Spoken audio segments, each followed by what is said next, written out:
Hi ಅಲ್ಲಿ ನಮಸ್ಕಾರ. ನೀವು ನೋಡ್ತಾ ಇದ್ದೀರಾ ವಿಜಯ್ ಮೈಲಾರ್ ಯೂಟ್ಯೂಬ್ ಚಾನಲ್. ಈಗ ಮೂರನೇ ಸಾಂಗ್ ರಿಲೀಸ್ ಆಯಿತು ಮಾರ್ಕ್ದು, ಕಾಳಿ ಸಾಂಗು. ಸೊ ಈ ಕಾಳಿ ಸಾಂಗ್ ಬಗ್ಗೆ ಖಂಡಿತವಾಗ್ಲೂ ಮಾತಾಡಬೇಕು. ಸೊ ನನ್ನೊಂದು ಅಭಿಪ್ರಾಯಗಳಿದೆ ಈ ಸಾಂಗ್ ಮೇಲೆ. ಸೊ ಅದನ್ನು ನಾನು ಖಂಡಿತವಾಗ್ಲೂ ತಿಳಿಸ್ಲೇಬೇಕು. ಸೊ ಹೇಗನ್ನಿಸ್ತು, ಏನು ಕತೆ ಈ ಸಾಂಗ್, ಇದ್ರ ಬಗ್ಗೆ ಮಾತಾಡ್ತೀನಿ, ತಿಳಿಸ್ತೀನಿ ಅಂತ ಹೇಳ್ತಾ ವಿಡಿಯೋ ಬೇಗ ಶುರು ಮಾಡ್ತಾಯಿದ್ದೀನಿ. ಶುರು ಮಾಡೋಕ್ಕಿಂತ ಮುಂಚೆ ಚಾನಲ್ಗೆ ಇನ್ನೂ ಸಬ್ಸ್ಕ್ರೈಬ್ ಮಾಡ್ಕೊತಿಲ್ಲ, ಸಬ್ಸ್ಕ್ರೈಬ್ ಮಾಡ್ಕೊಳ್ಳಿ. ಆ್ಯಂಡ್ ಇನ್ಸ್ಟಾ, ಫೇಸ್ಬುಕ್ ಹಾಗೆ ಎಕ್ಸೆಲ್ ಫಾಲೋ ಮಾಡೋದನ್ನು ಮರಿಬೇಡಿ.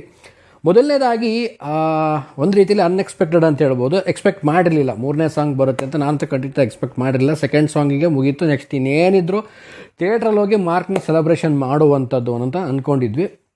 ಸೊ ಅದರಲ್ಲೂ ಒಂದು ಸರ್ಪ್ರೈಸ್ ಅನ್ನೋ ಹಾಗೇ ಒಂದು ಕಾಳಿ ಸಾಂಗನ್ನು ಬಿಟ್ಟಿದ್ದಾರೆ. ಸೊ ಈ ಕಾಳಿ ಸಾಂಗ್ ಬಗ್ಗೆ ಹೇಳೋದಕ್ಕಿಂತ ಮುಂಚೆ ನನಗೊಂದು ಅನಿಸಿದ್ದು ಈ ಕಾಳಿ ಸಾಂಗ್ ಬಗ್ಗೆ.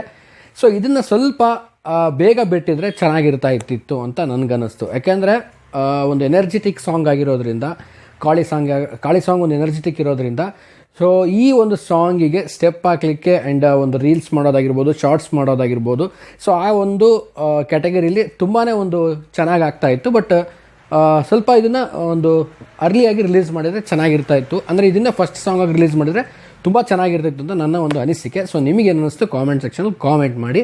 ಆ್ಯಂಡ್ ಕಾಳಿ ಸಾಂಗನ್ನು ನೋಡಿದ ಮೇಲೆ ಒಂದು ರೀತಿಯಲ್ಲಿ ಎನರ್ಜೆಟಿಕ್ ಸಾಂಗ್ ಅಂತ ಹೇಳ್ಬೋದು. ಕಾಳಿ ಅನ್ನೋ ಒಂದು ಸಾಂಗ್ ಏನಿದೆ, ಸೊ ಕಾಳಿ ಅಂತ ಬಂದಾಗ ಇಂಡಿಕೇಶನ್ ಏನು ತೋರಿಸುತ್ತೆ, ಸೊ ಕಾಳಿ ಅಂದರೆ ರೌದ್ರ, ಅಂದರೆ ತುಂಬಾ ಒಂದು ಕೋಪ, ಆಮೇಲೆ ದುಷ್ಟರನ್ನು ಸಂಹಾರ ಮಾಡುವಂಥ ಒಂದು ಶಕ್ತಿ. ಸೊ ಆ ಒಂದು ಶಕ್ತಿಯನ್ನು ಇಂಡಿಕೇಶನ್ ಮಾಡುತ್ತೆ. ಆ್ಯಂಡ್ ಆ ಒಂದು ಶಕ್ತಿಯಲ್ಲಿ ಕಿಚ್ಚ ಸುದೀಪ್ ಸರ್ ಅವರು ಒಂದು ಬರ್ತಾ ಇರುವಂಥದ್ದು, ದುಷ್ಟರನ್ನು ಸಂಹಾರ ಮಾಡಲಿಕ್ಕೆ ಬರ್ತಾ ಇದ್ದಾರೆ ಅನ್ನೋ ಒಂದು ಲಿರಿಕಲ್ ಕೂಡ ಬರೆದಿರುವಂಥದ್ದು. ಸೊ ಅಲ್ಲಿ ಆಗುವಂಥದ್ದೇನು ಅಂದರೆ ಕಾಳಿಯ ಒಂದು ಶಕ್ತಿಯನ್ನು ಸುದೀಪ್ ಸರಲ್ಲಿ ಒಂದು ಕಾಣಬಹುದು. ಅಷ್ಟು ಒಂದು ರೀತಿಯಲ್ಲಿ ದುಷ್ಟರನ್ನು ಸಂಹಾರ ಮಾಡಲಿಕ್ಕೆ ಅಷ್ಟು ಕೋಪದಿಂದ ಬರ್ತಾ ಇದ್ದಾರೆ ಅಂತ ಇಂಡಿಕೇಶನ್ ಮಾಡ್ತಿದೆ. ಆಲ್ಮೋಸ್ಟ್ ಎಲ್ರಿಗೂ ಗೊತ್ತಿರುವಂಥ ವಿಚಾರ.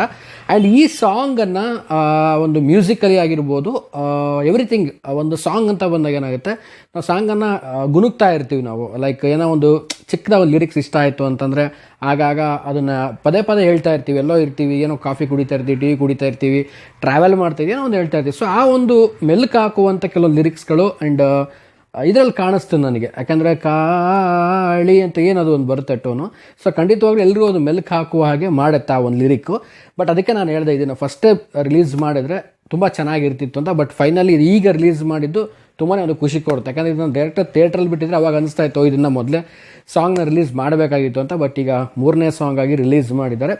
ಸೊ ಒಂದು ರೀತಿಯಲ್ಲಿ ತುಂಬ ಕಲರ್ಫುಲ್ಲಾಗಿ ಬಂದಿದೆ ಸಾಂಗು. ಆ್ಯಂಡ್ ಈ ಒಂದು ಮ್ಯೂಸಿಕ್ಕು ಒಂದು ಕೋರಿಯೋಗ್ರಫಿ ಅದ್ರ ಬಗ್ಗೆ ಹೇಳಬೇಕು ಅಂದರೆ, so first of all music Ajaneesh sir ಮಾಡಿದ್ದಾರೆ. ಸೊ ಎವ್ರಿ ಟೈಮ್ ಹೇಳ್ತಾ ಇರ್ತೀನಿ, ಅಜನೀಶ್ ಸರ್ ಅವರು ಪ್ರತಿಯೊಂದು ಸಿನಿಮಾ ಆಗಿರ್ಬೋದು, ಯಾವುದೇ ಒಂದು ಸಿನಿಮಾ ಮಾಡ್ತಾ ಇದ್ದಾರೆ ಅಂದಾಗ ಅಲ್ಲಿ ಏನಾದರೂ ಒಂದು ಹೊಸದಾಗಿ ಕೊಡೋಕ್ಕೆ ಟ್ರೈ ಮಾಡಿರ್ತಾರೆ. ಸೊ ಇದರಲ್ಲೂ ಕೂಡ ಒಂದು ಹೊಸತನವನ್ನು ಕಾಣುತ್ತೆ ಈ ಒಂದು ಸಾಂಗಲ್ಲಿ, ಅವರ ಒಂದು ಮ್ಯೂಸಿಕಲ್ಲಿ. ಸೊ ಓವರಾಲ್ ಆಗಿ ಹೇಳೋದೇನು ಅಂತಂದರೆ, ಕಾಳಿ ಸಾಂಗು ಒಂದು ಎನರ್ಜಿಟಿಕ್ ಸಾಂಗ್ ಅಂತ ಹೇಳ್ಬೋದು. ಮಾರ್ಕ್ ಸಿನಿಮಾಗೆ ಒಂದು very very very very energetic song ಅಂತ ಹೇಳ್ಬೋದು. ಅಷ್ಟರ ಮಟ್ಟಿಗೆ ಒಂದು ಎನರ್ಜಿ ಇದೆ ಸಾಂಗಲ್ಲಿ. ಸೊ ಲಿರಿಕಲ್ ಆಗಿರ್ಬೋದು, ಮತ್ತು ಮ್ಯೂಸಿಕಲ್ ಆಗಿರ್ಬೋದು, ಮತ್ತು ಕೋರಿಯೋಗ್ರಾಫಿ ಆ್ಯಂಡ್ ಒಂದು ಥಿಯೇಟ್ರಿಕಲ್ ಎಕ್ಸ್ಪೀರಿಯೆನ್ಸ್ ಆಗಿರ್ಬೋದು.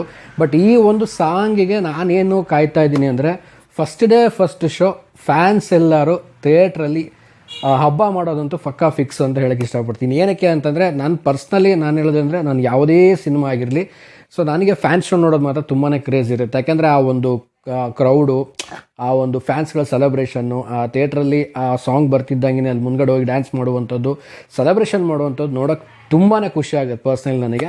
ಸೊ ಹಾಗಾಗಿ ಫ್ಯಾನ್ಸ್ ಶೋ ಟೈಮಲ್ಲಿ ಈ ಸಾಂಗ್ ಬಂದಾಗ ಫ್ಯಾನ್ಸ್ಗಳು ಒಂದು ಸೆಲೆಬ್ರೇಷನ್ ಮಾಡುವಂಥದ್ದು ನೋಡಲಿಕ್ಕೆ ನಾನಂತೂ ತುಂಬ ಉತ್ಸುಕನಾಗಿರ್ತೀನಿ. ಆ್ಯಂಡ್ ಎವ್ರಿ ಸಿನಿಮಾ, ಯಾವುದೇ ಸ್ಟಾರ್ ನಟರ ಸಿನಿಮಾ ಬಂದರೂ ಕೂಡ ನಾನು ಫ್ಯಾನ್ಸ್ ಶೋ ನೋಡಬೇಕು ಅನ್ನೋದು ನನಗೆ ತುಂಬಾ ಒಂದು ಖುಷಿ ಕೊಡುತ್ತೆ. ಸೊ ಹಾಗಾಗಿ ಒಂದು ಖುಷಿ ತರ್ತಿರುವಂಥ ವಿಚಾರ ಏನಪ್ಪ ಅಂದರೆ, ಈ ಸಾಂಗ್ನ ಥಿಯೇಟ್ರಲ್ಲಿ ಯಾವ ರೀತಿ ಒಂದು ಸೆಲೆಬ್ರೇಷನ್ ಮಾಡ್ತಾರೆ ಕಿಚ್ಚ ಸುದೀಪ್ ಸರ್ ಫ್ಯಾನ್ಸ್ ಸ್ನೇಹಿತರು ಯಾವ ರೀತಿ ಮಾಡ್ತಾರೆ ಅನ್ನೋದು ನಾನು ವೇಟಿಂಗಲ್ಲಿದ್ದೀನಿ. ಆ್ಯಂಡ್ ಓವರಾಲ್ ಆಗಿ ಇನ್ನೇನು ಡೈರೆಕ್ಟಾಗಿ ಥಿಯೇಟ್ರಿಗೆ ಹೋಗಿ ಸಿನಿಮಾ ನೋಡಬೇಕು. ಆ್ಯಂಡ್ ಈಗ ಟಿಕೆಟ್ ಕೂಡ ಆಲ್ಮೋಸ್ಟ್ ಎಲ್ಲ ಕಡೆಗೂ ಸೋಲ್ಡ್ ಔಟ್ ಆಗಿರುವಂಥದ್ದು ಫ್ಯಾನ್ಸ್ ಶೋದು. ತುಂಬ ಜನ ಮೆಸೇಜ್ ಮಾಡ್ತಾ ಇರ್ತೀರಾ, ನಮ್ಮೂರಲ್ಲಿ ಫ್ಯಾನ್ಸ್ ಶೋದ ಬಗ್ಗೆ ಯಾವುದೂ ಒಂದು ಮಾಹಿತಿನೇ ಇಲ್ಲ, ಒಂದು ಟಿಕೆಟ್ಸ್ ಬುಕ್ಕಿಂಗು ಓಪನ್ ಆಗಿಲ್ಲ, ಹೇಗೆ ಅಂತಿರ್ತೀರ. ಖಂಡಿತವಾಗ್ಲೂ ಟಿಕೆಟ್ಸ್ಗಳು ಆಲ್ರೆಡಿ ಸೋಲ್ಡ್ ಔಟ್ ಆಗಿರೋದ್ರಿಂದ ಯಾವುದೋ ಒಂದು ಶೋಸ್ದು ನಿಮಗೆ ಬುಕ್ ಮೈ ಶೋಲ್ ತೋರಿಸ್ತಾ ಇಲ್ಲ. ಇನ್ ಕೇಸ್ ನಿಮಗೆ ಟಿಕೆಟ್ಸ್ಗಳು ಅವೈಲೇಬಿಲಿಟಿ ಸಿಗಬೇಕು ಅಂದರೆ ಸೊ ಥಿಯೇಟರ್ ಕಾಂಟ್ಯಾಕ್ಟ್ ಮಾಡಿ. ಆ್ಯಂಡ್ ಅಸೋಸಿಯೇಷನ್ ಅವ್ರು ಯಾರು ಇದ್ದರೆ ಕಾಂಟ್ಯಾಕ್ಟ್ ಮಾಡಿ. ಸೊ ಕೆಲವೊಬ್ಬರಿಗೆ ಅಸೋಸಿಯೇಷನ್ ಅವರು ಪರಿಚಯ ಇರ್ತಾರೆ, ಕೆಲವೊಬ್ರಿಗೆ ಪರಿಚಯ ಇರಲ್ಲ. ಸೊ ನೀವು ಕಾಂಟ್ಯಾಕ್ಟ್ ಮಾಡಿದ್ರೆ ನಿಮಗೇನಾದರೂ ಸಿಗುವಂಥ ಚಾನ್ಸಸ್ಗಳು ಖಂಡಿತವಾಗ್ಲಿರುತ್ತೆ. ಆಲ್ಮೋಸ್ಟ್ ಎಲ್ಲರೂ ಕೂಡ ಫ್ಯಾನ್ಸ್ ಅಸೋಸಿಯೇಷನ್ ಎಲ್ಲ ಒಂದು ಗ್ರೂಪ್ ಏನಿರುತ್ತೆ Kichcha Sudeep sir fans association ಎಲ್ಲರೂ ಕೂಡ ಆಲ್ಮೋಸ್ಟ್ ಟಿಕೆಟ್ನ ಗ್ರ್ಯಾಬ್ ಮಾಡಿಬಿಟ್ಟಿರ್ತಾರೆ. ಈಗ ಆಲ್ಮೋಸ್ಟ್ ಈಗ ಯಾರೋ ಟ್ರೈ ಮಾಡಿದ್ರೆ ಬಹುಶಃ ಸಿಗುವಂಥದ್ದು ನಿಮಗೆ ಫ್ಯಾನ್ಸ್ ಡೌಟ್ ಆಗಿರುತ್ತೆ. ಸೊ ನೋಡಿ ಆದಷ್ಟು ಟ್ರೈ ಮಾಡೋಂಗಿದ್ರೆ ಟ್ರೈ ಮಾಡಿ. ತುಂಬ ಜನ ಕಾಮೆಂಟ್ ಮಾಡ್ತಾ ಇದ್ರೆ. ಸೊ ಈಗೇನಪ್ಪ ಅಂತಂದರೆ ದಿನಗಣನೆ ಆರಂಭ ಆಗಿದೆ. ಸೊ ಈ ಒಂದು ಖುಷಿ ವಿಚಾರ ಏನಂತಂದರೆ ಮಾರ್ಕ್ನ ಬೆಳಗ್ಗೆ ಆಲ್ಮೋಸ್ಟ್ ಎಲ್ಲ ಕಡೆಗೂ ಕೂಡ ಪ್ರೀಮಿಯರ್ ಶೋ ಇದೆ. ಎಲ್ಲರೂ ಪ್ರೀಮಿಯರ್ ಶೋ ನೋಡ್ಕೊಂಬನ್ನಿ. ನಾನು ಕೂಡ ಪ್ರೀಮಿಯರ್ ಶೋನ ಕುತ್ಸುಕನಾಗಿ ಕಾಯ್ತಾ ಇದ್ದೀನಿ ಆ್ಯಂಡ್ ವೇಟಿಂಗ್ ಫಾರ್ ಮಾರ್ಕ್ ಅಂತ ಹೇಳ್ಬೋದು.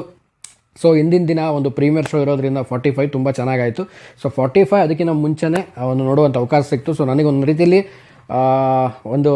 ಒಂದು ಯೂಟ್ಯೂಬ್ ನಾನೊಂದು ಕ್ರಿಯೇಟರ್ ಆಗಿ ನನಗನ್ಸಿದ್ದೇನು ಅಂತಂದರೆ ಒಂದು ದಿನದಲ್ಲಿ 2 ಸಿನಿಮಾ ರಿಲೀಸ್ ಆಯಿತು ಅಂದರೆ ಸೊ ಪಬ್ಲಿಕ್ ರಿಯಾಕ್ಷನ್ನು ಮಾಡಬೇಕು, ಸಿನಿಮಾ ರಿವ್ಯೂ ಮಾಡಬೇಕು. ಸೊ ಪಬ್ಲಿಕ್ ರಿಯಾಕ್ಷನ್ ಮಾಡುವಂಥದ್ದು ಸ್ವಲ್ಪ ಗೊಂದಲ ಇತ್ತು. ಬಟ್ ಪ್ರೀಮಿಯರ್ ಶೋ 45 ಇರೋದ್ರಿಂದ ಸೊ ನನ್ನ ಚಾನಲ್ನಲ್ಲಿ 45 ಸಿನಿಮಾದು ಮುಂಚೆನೇ ಬರುತ್ತೆ ಆ್ಯಂಡ್ ಆಗ್ತಿದ್ದಂಗೆ ಬೆಳಗ್ಗೆನೇ ಒಂದು ಮಾರಕ ಸಿನಿಮಾಗೆ ಹೋಗಿ ನಾನು ಸಿನಿಮಾ ನೋಡಿಕೊಂಡು ಪಬ್ಲಿಕ್ ರಿಯಾಕ್ಷನ್ ಮತ್ತು ರಿವ್ಯೂ ಕೂಡ ಹಾಕ್ತೀನಿ. ಸೊ ಯಾರೆಲ್ಲ ಒಂದು ರೀತಿಯಲ್ಲಿ ವೇಟ್ ಮಾಡ್ತಾಯಿದ್ದಾರೆ ಈಗ ಆಲ್ಮೋಸ್ಟ್ ಈ ವೇಟಿಂಗ್ ಇಸ್ ಓವರ್ ಅಂತ ಹೇಳ್ಬೋದು. ಆ್ಯಂಡ್ ಈ ಒಂದು ಸಾಂಗಿಗೆ ಒಂದು ರೀತಿಯಲ್ಲಿ ಮತ್ತೆ ಈಗ ಈ ಮಾರ್ಕಿಗೆ ಹೇಳಿದ್ನಲ್ಲ ಮತ್ತೆ ಒಂದು ಇನ್ನೊಂದು ಎನರ್ಜಿ ಸಿಕ್ಕಂಗೆ ಆಯಿತು ಅಂತ ಹೇಳ್ತಾ. ಆ್ಯಂಡ್ ಈ ಸಾಂಗ್ ನಿಮಗೆ ಹೇಗೆ ಅನ್ನಿಸ್ತು ಅನ್ನೋದು ಕಾಮೆಂಟ್ ಸೆಕ್ಷನಲ್ಲಿ ಕಾಮೆಂಟ್ ಮಾಡಿ. ಆದಷ್ಟು ಬೇಗ ಸಿನಿಮಾ ನೋಡೋಣ, ಸಿನಿಮಾ ನೋಡ್ಕೊಂಬಂದು ಸಿನಿಮಾ ಬಗ್ಗೆ ಮಾತಾಡೋಣ ಅಂತ ಹೇಳ್ತಾ ವಿಡಿಯೋ ಮುಗಿಸ್ತಾ ಇದ್ದೀವಿ. ಮುಗಿಸೋದಕ್ಕಿಂತ ಮುಂಚೆ ಚಾನಲ್ಗೆ ಸಬ್ಸ್ಕ್ರೈಬ್ ಮಾಡ್ಕೊಳ್ಳಿ. ಇನ್ಸ್ಟಾ, ಫೇಸ್ಬುಕ್ ಹಾಗೆ ಎಕ್ಸೆಲ್ ಫಾಲೋ ಮಾಡೋದನ್ನು ಮರಿಬೇಡಿ ಅಂತ ಹೇಳ್ತಾ ಇವತ್ತಿನ ವಿಡಿಯೋನ ಮುಗಿಸ್ತಾ ಇದ್ದೀನಿ. ನಮಸ್ಕಾರ.